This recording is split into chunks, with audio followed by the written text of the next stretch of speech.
Good evening बच्चों। आइए आज हम लोग एक क्लोज टेस्ट को देखते हैं और ये आपका 10वां क्लोज टेस्ट है।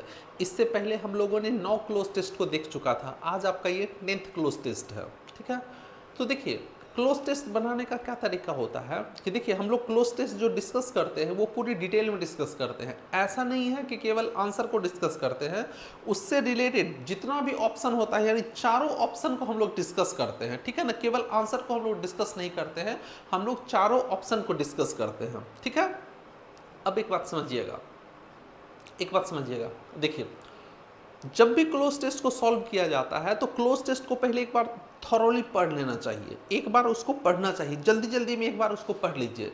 जब आप क्लोज टेस्ट को एक बार पढ़िएगा तब आपको आइडिया मिल जाएगा कि वो क्लोज टेस्ट किस बारे में कहा जा रहा है, उसका थीम क्या है, किस बारे में कहा जा रहा है। जिस बारे में वो क्लोज टेस्ट कहा जाएगा मैक्सिमम ऑप्शन भी उसी तरह से होगा। ठीक है ना, उसका आपको टेंस पता चल जाएगा कि कौन से टेंस का है, टोन पता चल जाएगा कि टोन पॉजिटिव है या निगेटिव है। अगर टेंस आपका पता चल गया कि ये पास्ट टेंस में लिखा हुआ है क्लोज टेस्ट, तो मैक्सिमम ऑप्शन जो होगा वो पास्ट टेंस का ही होगा। अगर प्रेजेंट टेंस में क्लोज टेस्ट लिखा गया है तो मैक्सिमम ऑप्शन आपका प्रेजेंट टेंस का होगा। ठीक है, टोन में क्या होता है कि अगर टोन पॉजिटिव है यानी कि अच्छी अच्छी बातें कही गई है, पॉजिटिव पॉजिटिव बातें कही गई है, तो जो ऑप्शन होगा वो भी आपका पॉजिटिव वाला ही ज़्यादातर आंसर होता है। अगर टोन आपका निगेटिव है यानी कि उस क्लोज टेस्ट में निगेटिव बातें ज़्यादा कही गई है, तो ऑप्शन भी जनरली प्रायः आपका निगेटिव ही आंसर होता है, ऑप्शन वाला आंसर होता है आपका। ठीक है, तो इसको एक बार कर लेना चाहिए। ठीक है, तो आज हम लोग इस क्लोज टेस्ट को देखते हैं। चलिए हम लोग स्टार्ट करते हैं। तो देखिए ये आपका क्लोज टेस्ट है। ठीक है ना, ये आपका क्लोज टेस्ट है। इसको एक बार आप देख लीजिए, एक बार आप इसको देख लीजिए, उसके बाद एक एक करके हम लोग सबको एक एक करके डिटेल में हम लोग डिस्कस करते हैं। एक बार आप 5 सेकंड का टाइम है, आप इसको देख लीजिए।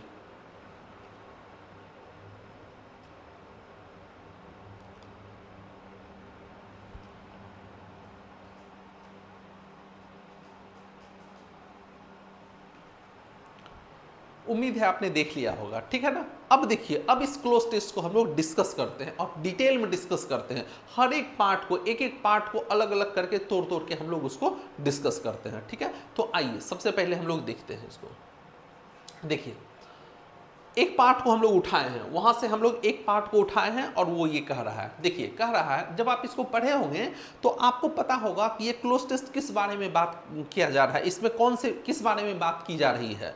ठीक है, तो आपको पता चला होगा कि ये क्लोज टेस्ट जो है कॉमर्शियल्स के बारे में बात हो रही है। कॉमर्शियल्स का मतलब क्या होता है कि जब हम लोग टीवी देखते हैं तो टीवी में बीच बीच में जो प्रोग्राम के बीच में विज्ञापन आता है उसी को कॉमर्शियल कहा जा रहा है।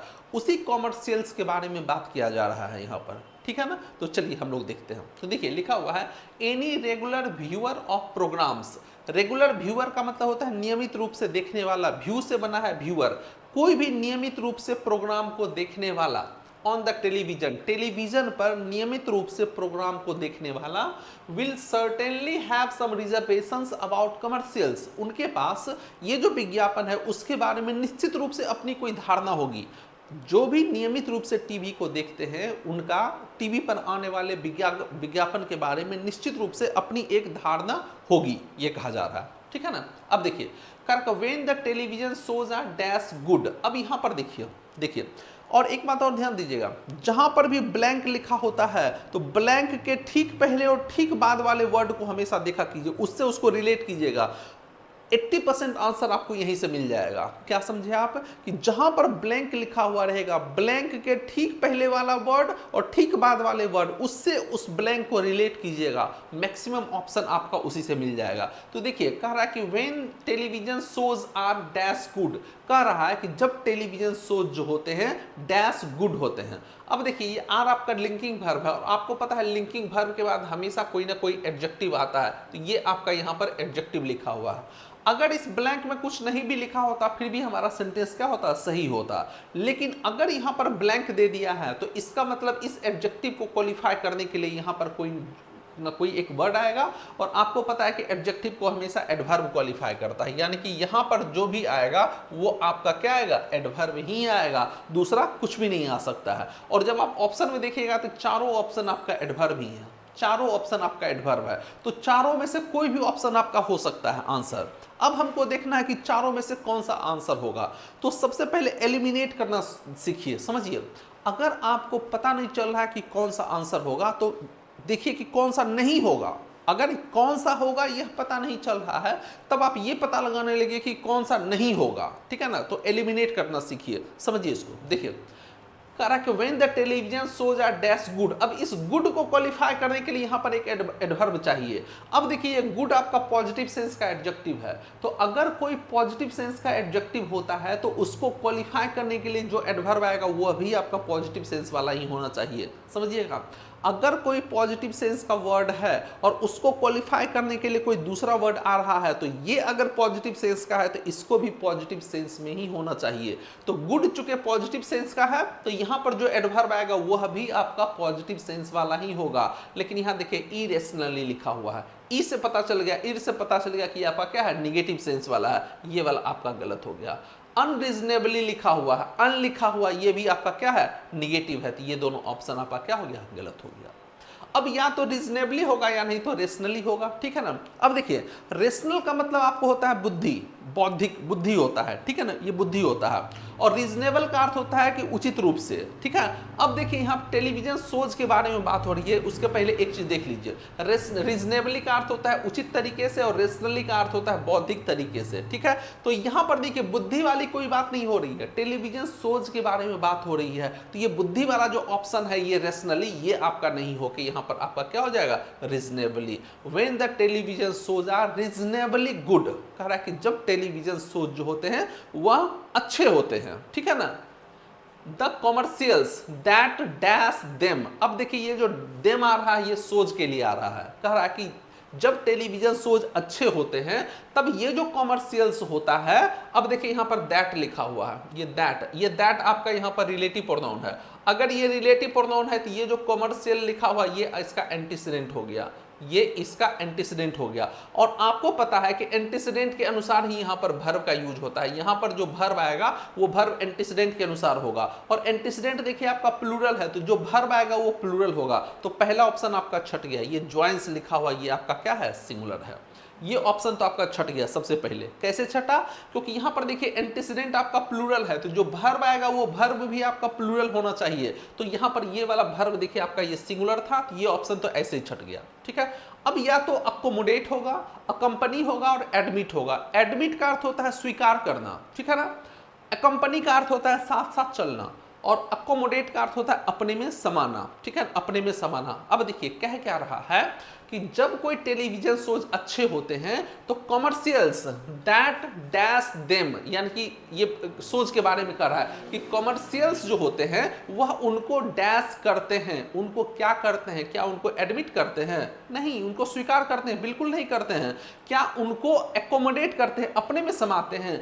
क्या कॉमर्शियल में प्रोग्राम होता है या प्रोग्राम में कॉमर्शियल होता है, तो प्रोग्राम में कॉमर्शियल होता है। हम लोग कॉमर्शियल देखने के लिए नहीं जाते हैं, हम लोग प्रोग्राम देखने के लिए जाते हैं, और प्रोग्राम में कॉमर्शियल होता है। तो अगर हम यहां पर अकोमोडेट कर देंगे तो इसका अर्थ हो जाएगा कि commercial that accommodate them, commercial जो कि उनको अकोमोडेट करते हैं, अपने में समाते हैं, यानी सोज को अपने में समाते हैं। तो नहीं, सोज कॉमर्शियल में नहीं होते हैं, सोज में कॉमर्शियल होते हैं। तो ये अकोमोडेट भी आपका क्या हो गया, गलत हो गया, सही हो गया अकंपनी। अकंपनी का अर्थ होता है साथ साथ चलना। तो कह रहा है कि जब कोई टेलीविजन शोज अच्छे होते हैं तो कॉमर्शियल्स जो होते हैं जो कि उनके साथ साथ चलते हैं, प्रोग्राम के साथ साथ चलते हैं। प्रोग्राम भी चल रहा है फिर कॉमर्शियल, प्रोग्राम भी चल रहा है फिर कॉमर्शियल। हम देखे होंगे टीवी पर मूवी वगैरह देखते होंगे, तो मूवी चल रहा है बीच में कमर्शियल आ गया, फिर मूवी चल रहा है फिर कमर्शियल आ गया, फिर मूवी चल रहा है फिर कमर्शियल आ गया। तो ये कमर्शियल क्या होता है, साथ साथ चलता रहता है। तो आपका यहाँ पर क्या हो जाएगा, अकंपनी। तो कह रहा है कि जब टेलीविजन शोज अच्छे होते हैं तो ये जो कमर्शियल जो कि उनके साथ साथ चलते हैं, यह एक डिसग्रेस होता है। डिसग्रेस मतलब अपमान के जैसा लगता है, बहुत खराब लगता है, कलंक जैसा लगता है।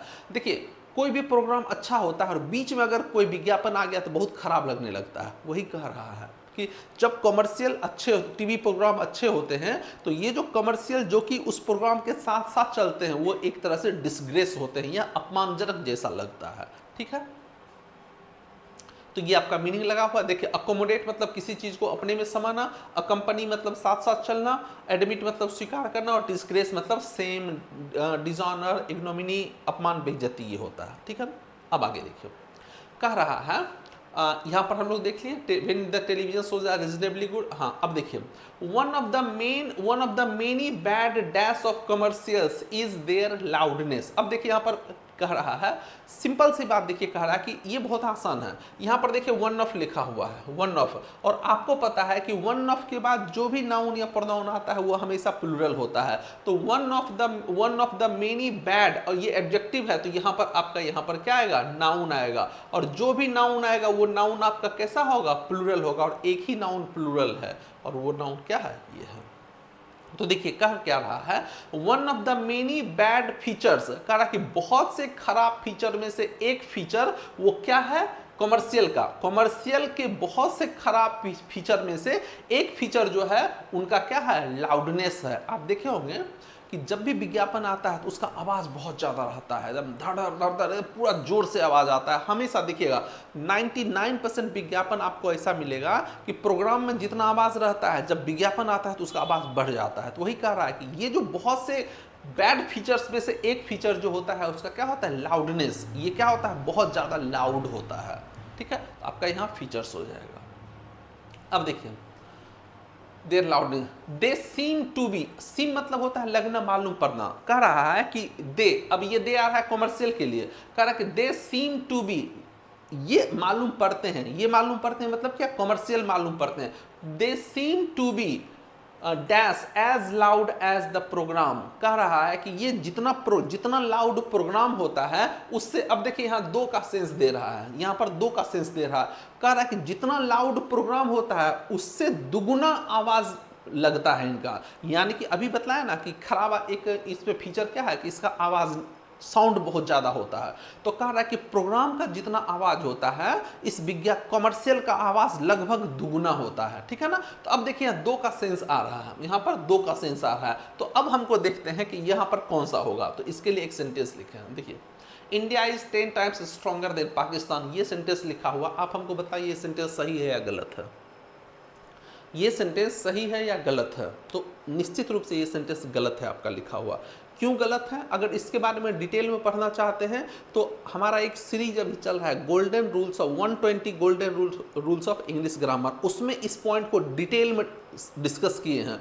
पॉजिटिव डिग्री, शायद ये आपका कौन सा रूल्स है, तीसरा रूल आप जाकर देखिएगा, उसमें पॉजिटिव डिग्री के बारे में हमने पढ़ाया है। वहाँ पर इसी सेम यही एग्जाम्पल लिखे, वहाँ पर इसको डिटेल में पढ़ाया है, आधा घंटा लगा है पढ़ाने में। बस अभी आपको शॉर्ट में बतला रहे हैं कि अगर कभी भी इस तरह से लिखा हुआ है 2 टाइम्स 3 टाइम्स, समझिएगा अगर कहीं भी आपको ये लिखा हुआ मिले, अगर कहीं भी आपको लिखा हुआ मिलता है 2 टाइम्स यानी कि 2 गुना, अगर कहीं भी 3 टाइम्स लिखा हुआ मिले, 2 टाइम्स लिखा हुआ मिले, 3 टाइम्स लिखा हुआ मिले, 4 टाइम्स लिखा हुआ मिले, ये सब लिखा हुआ मिले, या अगर आपको कभी भी ट्वाइस लिखा हुआ मिले, थ्राइस लिखा हुआ मिले, दुगुना 3 गुना, अगर ये सब लिखा हुआ मिलता है तो उसके साथ कभी भी कंपैरेटिव डिग्री का यूज नहीं होता है, उसके साथ हमेशा पॉजिटिव डिग्री का यूज होता है। इस बात को ध्यान दीजिएगा। और वहाँ ऐसा क्यों होता है वहाँ पर डिटेल में हम लोग पढ़े हैं, वहाँ डिटेल में पढ़े हैं। तो ये जो सेंटेंस लिखा हुआ है India is 10 times stronger than Pakistan, ये गलत है, और सही इसका हो जाएगा India is 10 times, India is 10 times as strong as Pakistan.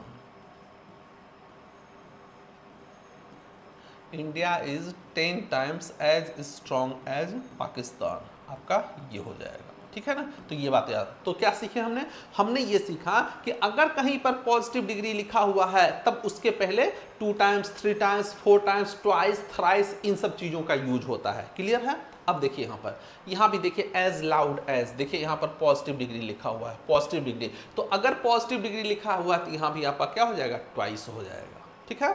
तो कह रहा है दे सीम टू बी, ये मालूम पड़ते हैं, ये कमर्शियल मालूम पड़ते हैं, twice as loud as the program, ये लगभग प्रोग्राम से दुगुना आवाज मालूम पड़ता है। इसमें इनका वॉल्यूम क्या होता है, लगभग दुगुना होता है। ठीक है। And the viewer is almost dash when they come on, और कह रहा है कि वो जो देखने वाला व्यूअर जो होता है वो लगभग डैश हो जाता है जब वो आते हैं, ठीक है ना। अब समझिए, कह रहा है कि कॉमर्शियल्स का आवाज लगभग दुगना होता है और जो उसको देखने वाला होता है वो क्या हो जाएगा। अब बताइए, अगर बहुत ज्यादा आवाज होगा तो देखने वाला जो होगा वो क्या होगा? क्या वो देखने वाला अंधा होगा क्या? नहीं, आवाज से अंधा नहीं होता है, बहरा हो सकता है लेकिन अंधा कभी नहीं होगा। तो ये वाला ऑप्शन, ब्लाइंड वाला ऑप्शन आपका यहां पर क्या हो गया? गलत हो गया। ये वाला ऑप्शन आपका गलत हो गया। अब देखिए, कह रहा है कि the viewer is almost deaf, कह रहा है कि लगभग वो बहरा हो जाता है, ठीक है ना। अब देखिए, कह रहा है कि व्यूअर, कह रहा है कि वो बहरा हो जाता है। अब यहां पर देखिए, वो बहरा होता नहीं है, लगभग उसको बहरा बना दिया जाता है, ये कहना चाह रहा है। वो बहरा नहीं हो जाता है, ऐसा नहीं है कि वो बहरा हो जाएगा। जब इतना आवाज आता है कि आप अगल बगल वाले चीजों को नहीं सुन पाते हैं तो लगभग लगता है कि हम बहरा जैसा हो गए हैं। तो यहां पर हमको क्या चाहिए? ये देखिए, इज लिखा हुआ है, इज के बाद आपका हमेशा क्या आता है? कोई ना कोई एडजेक्टिव आता है। तो आपका ये भी एडजेक्टिव है, ये भी एडजेक्टिव है, ये भी एडजेक्टिव है, लेकिन यहां पर हमको पैसिव चाहिए और पैसिव में हमको भी3 चाहिए, भी3 चाहिए। इज लिखा हुआ है तो हमको यहां पर क्या चाहिए? पैसिव चाहिए, और पैसिव चाहिए तो भी3 आपका कौन है? डिफेंड। कल भी आपको बतलाए थे कि अगर कहीं पर कोई एडजेक्टिव लिखा होता है, ध्यान दीजिएगा, अगर कहीं पर कोई एडजेक्टिव लिखा होता है तो एडजेक्टिव में जब ईएन लगा देते हैं तो ये आपका भर बन जाता है। तो डेफ मतलब होता है बहरा, और डेफेन का अर्थ होता है बहरा बना देना, ठीक है। तो ये लगभग क्या होता है? दर्शक को क्या बना दिया जाता है? बहरा बना दिया जाता है, ठीक है ना। इसीलिए आपका यहाँ पर क्या होगा? ये वो बहरा नहीं हो जाता है, बहरा उसको बना दिया जाता है पैसे में। और ये बनाने का काम ये नहीं करता है, बनाया जाता है। दर्शक को क्या होता है? व्यूअर नहीं बनता, व्यूअर किसी को नहीं बनाता है, व्यूअर को बनाया जाता है। तो यहाँ पर हमको पैसिव मीनिंग चाहिए, पैसिव मीनिंग पास्ट पार्टिसिपल होगा। प्रेजेंट पार्टिसिपल एक्टिव मीनिंग देता है, यानी कि व्यूअर ही बहरा बनाता है, नहीं, व्यूअर को बहरा बनाया जाता है, इसीलिए आपका क्या होगा? पास्ट पार्टिसिपल होगा।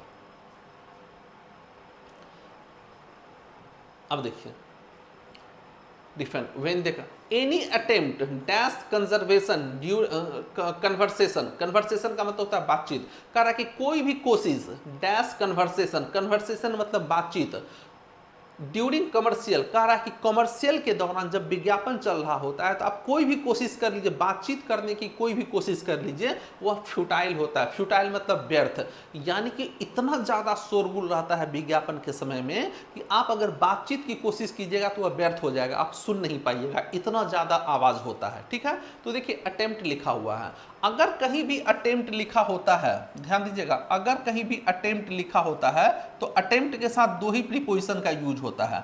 अटेम्प्ट के साथ या तो एट का यूज होता है या नहीं तो टू का यूज होता है, इस बात का ध्यान दीजिएगा। दो ही प्रीपोजिशन का अटेम्प्ट के साथ यूज होता है।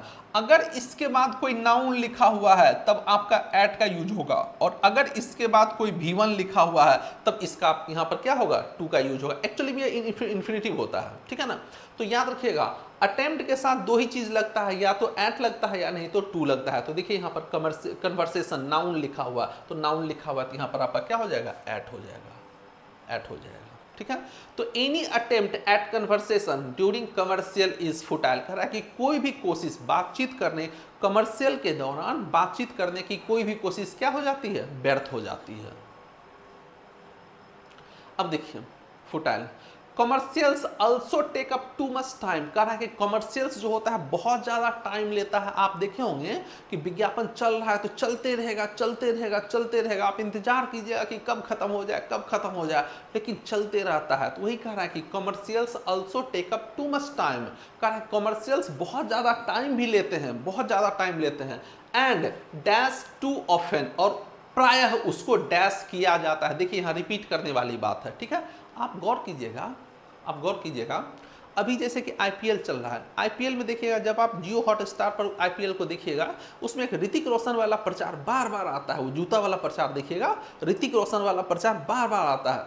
वो क्रेडिट कार्ड वाला है, बार बार एक ही प्रचार को बार बार क्या करता है, एक ही कॉमर्शियल को बार बार क्या करता है, रिपीट करते रहता है। कैंपा कोला वाला देखिए एक ही विज्ञापन को क्या करता है, बार बार रिपीट करता है। तो वही कह रहा है कि कॉमर्शियल जो होता है वो बहुत टाइम लेता है। और यहां पर देखिए ये लिखा हुआ वर्ब लिखा हुआ, और इस वर्ब का भी सब्जेक्ट आपका कौन है, कॉमर्शियल ही है। कॉमर्शियल को ही रिपीट किया जाता है, कॉमर्शियल ही इस वर्ब का, सब देखिए वर्ब से स्टार्ट हो रहा है। तो यहां पर देखिए टेकअप, ये टेकअप जो वर्ब लिखा हुआ है इसका सब्जेक्ट भी कॉमर्शियल है, और ये रिपीट करने वाला जो है इसका भी सब्जेक्ट क्या है, कॉमर्शियल ही है। तो देखिए कॉमर्शियल आपका प्लूरल है, अगर प्लूरल है तो इज वाला ऑप्शन तो आपका ऐसे ही गलत हो गया। ठीक है, अब हम ये पता लगा लेते हैं कि कॉमर्शियल किसी चीज को रिपीट करता है या कॉमर्शियल को रिपीट किया जाता है। तो आपको पता होगा कॉमर्शियल रिपीट नहीं करता है, कॉमर्शियल को रिपीट किया जाता है। विज्ञापन को रिपीट किया जाता है, उसी विज्ञापन को बार बार रिपीट किया जाता है। विज्ञापन किसी चीज को रिपीट नहीं करता है, विज्ञापन को रिपीट किया जाता है। इसका मतलब सेंटेंस हमको पैसिव में होना चाहिए, सब्जेक्ट प्लूरल और सेंटेंस आपका पैसिव में होना चाहिए। पैसिव में देखिए एक ही, ये एक्टिव में है, ये भी एक्टिव में है। And commercials also take up too much time and are repeated too often, और उसको बार बार क्या किया जाता है, रिपीट भी किया जाता है।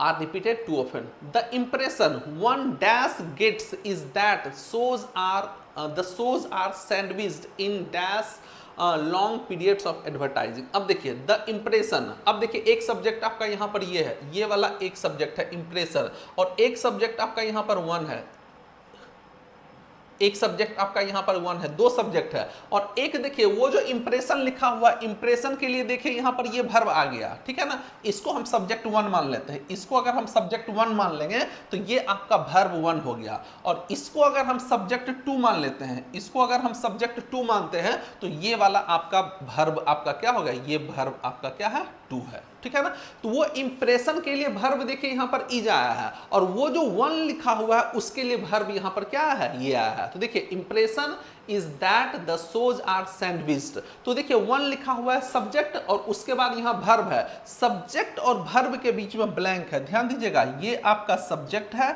और ये वाला आपका यहां पर वर्ब है, और बीच में आपका देखिए यहां पर क्या है, ब्लैंक है। सब्जेक्ट वन है, उसके बाद यहां पर गेट लिखा हुआ है, और दोनों के बीच में आपका क्या है, ब्लैंक है। तो अगर ये ब्लैंक है तो ये तो वर्ब को ही क्वालिफाई करने के लिए आएगा ना, इस वर्ब को क्वालिफाई करने के लिए यहां पर आएगा। और आपको पता है कि वर्ब को क्वालिफाई कौन करता है, वर्ब को क्वालिफाई करता है एडवर्ब, यानी कि उस ब्लैंक में हमको क्या चाहिए, एडवर्ब चाहिए, दूसरा कुछ भी नहीं चाहिए। अब हम देख लेते हैं एडवर्ब कहां है। यूजुअल आपका एडजेक्टिव होता है, ये जो यूजुअल लिखा हुआ है ये आपका एडजेक्टिव होता है, ठीक है ना। यूज्ड टू ये भी आपका हेल्पिंग वर्ब होता है, ये भी आपका हेल्पिंग वर्ब होता है। याद कीजिए पास्ट के हैबिचुअल एक्शन को बतलाने के लिए यूज्ड टू का प्रयोग करते हैं। तो ये भी आपका क्या है, ये आपका मॉडल है, ये आपका मॉडल है। हमको एडवर्ब चाहिए, और ये यूज टू आपका प्रेजेंट इंडेफिनिट है। वैसे प्रेजेंट के हैबिट को बतलाने के लिए यूज टू का प्रयोग नहीं करते हैं, लेकिन एक्टिव सेंटेंस में हम लोग यूज टू का प्रयोग करते हैं। ये भी आपका यहाँ पर क्या है, वर्ब है, सिर्फ एक ही आपका एडवर्ब है, यही यूजुअली, ये वाला पोर्शन आपका एडवर्ब है। तो आंसर आपका क्या होगा, यूजुअली। तो कह रहा है the impression one usually gets is that, कह रहा है कि जो इंप्रेशन किसी भी आदमी को मिलता है वो क्या है, the shows are sandwiched. Sandwich, अब देखिए सैंडविच, सैंडविच क्या होता है, ठीक है ना। आप खाए होंगे सैंडविच, जैसे कि आप बर्गर वगैरह खाते हैं या सैंडविच, बर्गर में क्या होता है, एक ब्रेड इधर एक ब्रेड इधर, दोनों के बीच में कुछ रखकर आपको दे दिया जाता है। सैंडविच में भी वही होता है, एक पाव इधर रहता है एक पाव इधर, दोनों के बीच में कुछ रखकर दे दिया जाता है, उसी को सैंडविच कहते हैं। तो देखिए कह रहा है कि ये जो शो है वो कहते हैं ना कि हस्बैंड वाइफ के बीच में बच्चा सैंडविच बन जाता है, पिसा जाता है। इधर हस्बैंड है इधर वाइफ है, हस्बैंड वाइफ के बीच में बच्चा क्या होता है, पिसा जाता है। तो दो के बीच में क्या होता है, पिसा जाता है। वही चीज यहाँ लिखा हुआ आ रहा है। तो इधर भी विज्ञापन आ रहा है, इधर भी विज्ञापन आ रहा है, बीच में शो जो होता है ना वो सैंडविच बन जाता है, उसका कचूमर निकल जाता है। वही कह रहा है कि ये जो शो है, shows are sandwiched in dash long periods of advertising. कह रहा है कि ये जो लंबा लंबा एडवर्टाइजिंग आता है, यहाँ भी एडवर्टाइजिंग है, यहाँ भी एडवर्टाइजिंग है, ये भी आपका ऐड है और ये भी आपका ऐड है। दो ऐड के बीच में ये जो सोज है, ये सोज आपका क्या होता है, सैंडविच बन जाता है। तो दो के बारे में बात हो रही है, दो के बीच में बात हो रही है, तो आपका क्या होगा, बिटवीन। इन के साथ एक ही बिटवीन ही आएगा, और कोई भी, इन आपका ऑलरेडी प्रीपोजिशन है और इन बिटवीन एक साथ यूज होता है, लेकिन इन के साथ बाकी दूसरा कोई भी यूज नहीं होगा। इन आफ्टर नहीं होगा, इन बिफोर नहीं होगा, इन ड्यूरिंग नहीं होता है। इन के साथ एक ही प्रीपोजिशन यूज होता है और वो आपका क्या होता है, इन बिटवीन होता है। ठीक है ना। Shows are sandwiched in between long periods of advertising. ये सोज जो होता है, दो एडवर्टाइजिंग के बीच में क्या होता है, सैंडविच बन जाता है।